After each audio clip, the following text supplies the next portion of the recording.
68 ന്യൂസിലാൻഡിനെതിരെ India വിദേശത്ത് നേടിയ ആദ്യ ടെസ്റ്റ് മത്സര വിജയവും മൻസൂർ അലി ഖാൻ പട്ടോഡിയുടെ ഇന്ത്യൻ ക്യാപ്റ്റനായുള്ള വിജയങ്ങളിൽ ഉൾപ്പെടുന്നു. 57-നും 70-നും ഇടയിൽ സസെക്സ് കൗണ്ടി ക്രിക്കറ്റ് ക്ലബിനായി 137 ഫസ്റ്റ് ക്ലാസ് മത്സരങ്ങളിൽ അദ്ദേഹം കളിച്ചിട്ടുണ്ട്. 62-ൽ Indian cricketer of the year പുരസ്കാരം അദ്ദേഹം നേടുകയുണ്ടായിട്ടുണ്ട്. 68-ൽ Wisden cricketer of the year പുരസ്കാരം അദ്ദേഹം നേടുകയുണ്ടായി. 69-ൽ അദ്ദേഹം ടൈഗർ സ്റ്റൈൽ എന്ന ആത്മകഥ പ്രസിദ്ധീകരിക്കുകയുണ്ടായി. 74-75 കാലഘട്ടത്തിൽ അദ്ദേഹം ഇന്ത്യൻ ടീമിന്റെ മാനേജറായിരുന്നു.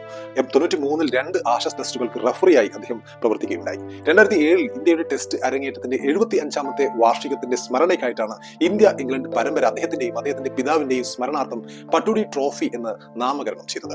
പട്ടോഡിയുടെ കുടുംബം എന്ന് പറയുമ്പോൾ നമുക്കറിയാം ഒരു സ്റ്റാർ കുടുംബമാണ്. 70-കളിലെ ഇന്ത്യയിലെ ഏറ്റവും അറിയപ്പെട്ടിരുന്ന നടിയായിരുന്ന ഷർമിള ടാഗോറിനെയാണ് 68 ഡിസംബർ 27-ന് മൻസൂർ അലി ഖാൻ പട്ടോഡി വിവാഹം കഴിച്ചത്. ഷർമിള ടാഗോർ, മൻസൂർ അലി ഖാൻ പട്ടോഡി അവർക്ക് 3 മക്കളാണുള്ളത്. അവരുടെ മക്കളെ നമുക്കറിയാം. ബോളിവുഡ് നടനായ സൈഫ് അലി ഖാനാണ് അദ്ദേഹത്തിന്റെ ഒരു മകൻ. അതുപോലെ സബ അലി ഖാൻ, പിന്നെ ബോളിവുഡ് നടിയും TV അവതാരികമായ സോഹ അലി ഖാൻ. ഇവരാണ് അദ്ദേഹത്തിന്റെ 3 മക്കൾ.